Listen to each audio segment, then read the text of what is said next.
Hello guys, Colin here. In the world of guitar pedals, it takes something truly great to be held aloft and recognised by name alone. Some pedals are revered due to their association with famous artists, while others have reached mythical status, attracting huge money on the second-hand market. But there's one effect whose universal infamy comes from its perceived badness and the legions of beginner guitarists who use it wrongly to make ears bleed. This effect is a running joke in the industry, reaching meme status, but recently the tides have turned and more people are taking it seriously. The Boss Metal Zone. Being widely critiqued as the worst distortion pedal of all time has not stopped this becoming Boss's #2 best-selling pedal, shifting more units worldwide than any other Boss compact with the exception of the DS1.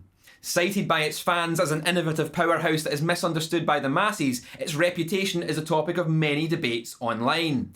I'm not innocent in this. My original video on the Metal Zone has 860,000 views at time of writing. But that was from 2014. I've grown a lot as a player and a person in those 4 years.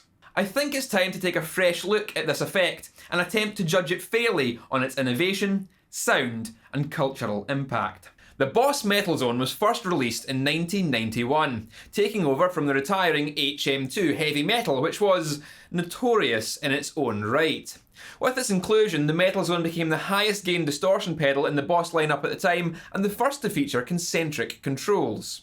The powerful high and low EQ and the semi-parametric mid controls were some of the most complex and sophisticated of the time, offering wider variable width than conventional EQ controls on amplifiers. These are both the main strength and the greatest weakness of the MT-2. On one hand, these are the best EQ controls the pedal world has ever seen, offering a near infinite potential for tone shaping. On the other, they make it far too easy to completely ruin your sound. Even the slightest movement of these knobs can drastically alter the tone. As one of my viewers once eloquently put it, the Metal Zone is very versatile. You can dial in all the worst tones imaginable. Another aspect that defines the Metal Zone's unique sound palette is the non-adjustable tone-shaping circuits within. It features both pre- and post-gain filters which have a huge influence over the sound of the effect. The pre-gain filter boosts the mids aggressively, giving a notable mid-hump, while the post-gain filter scoops them back out again, boosting the surrounding frequencies in the process.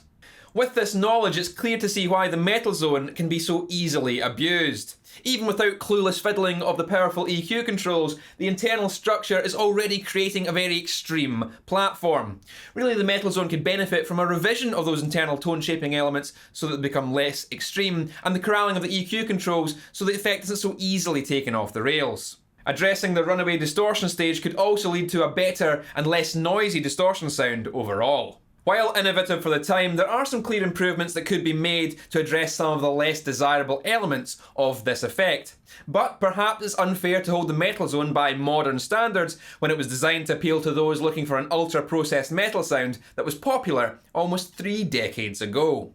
The sounds are where this pedal's true infamy comes to the fore. The standard way that most people use the Metal Zone is directly into the front of a clean amplifier. This is often the only option available to players who are looking to improve the distortion sound on their cheap solid-state amplifier. Further to this, magazine publications for many years have listed the EQ settings for metal as gain on 10 and mids on 0, and with such powerful EQ controls in the Metal Zone, this spells disaster if dialed that way. So let's plug this into the front of a clean amplifier and see if it's as bad as I remember.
The Metal Zone suffers from an audible noise floor which interferes with its performance. There's a lot of fizz here, and as mentioned, those EQ controls can take it from sounding good to bad with even the slightest touch. Many of the tones here can be likened to a jar of angry wasps, but what if the Metal Zone could be used another way?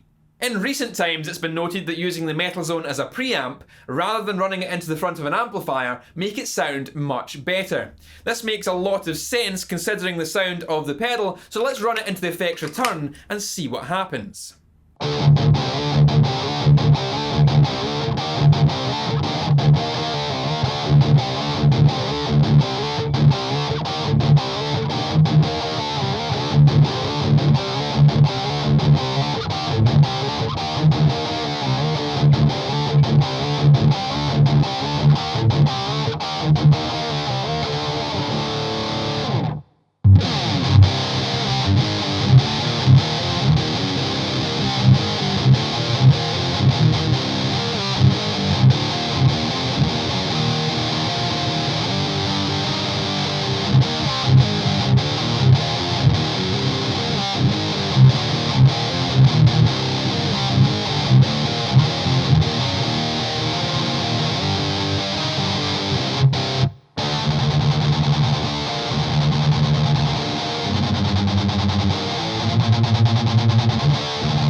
Here we get considerably better performance. Much of that high-pitched fizz has gone, and we're left with a chunky, grinding death metal sound.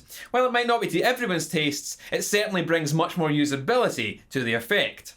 Now, it's worth noting at this stage, however, this seems to be a fairly recent discovery. Until a few notable internet personalities showcased this, no one in the comments was suggesting running the Metal Zone this way. The fanatics, of course, would suggest many reasons why user error was the culprit of the poor sound. It would be lack of knowledge, or an inability to use the controls, not knowing the golden settings, that the zone should be used as a boost, or if used alongside an EQ pedal then it suddenly becomes magical. The reason would change with every debunking, but only now has the chorus gone up of, "You're an idiot, it's supposed to be a preamp." Now that suggests a level of confirmation bias, latching on to whatever argument du jour fits with their love of the pedal, but ultimately, you guys didn't know how to use it either. So I guess you win. The Metal Zone becomes usable if utilised as a preamp. Finally, let's look at the impact this effect has had on our culture. For better or for worse, the Metal Zone has become a cult icon, and it doesn't look like it's going away anytime soon.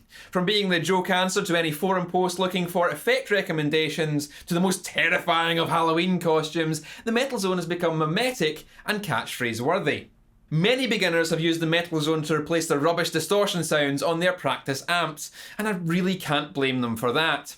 While many will eventually upgrade, there are those who love the Metal Zone so much that it remains an integral part of their rig. It has even been a popular idea to use the Metal Zone as a low-gain boost for metal amps, utilising that EQ to drive even more filth out of the likes of a Mesa Boogie for extreme death metal tones.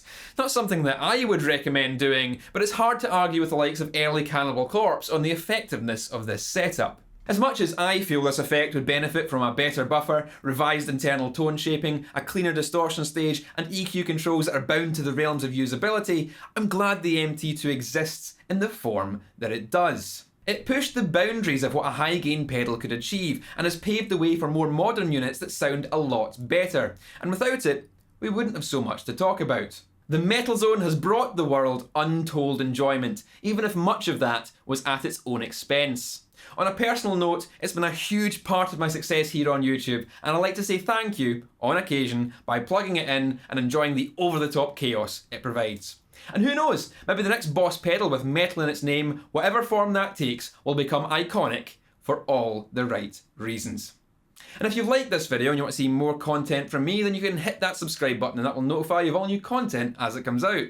My Patreon's also there for exclusive secret stuff if you wish to support me further, and there's other videos you might not have seen. But that's all for now, guys. Keep it loud, and I'll see you later.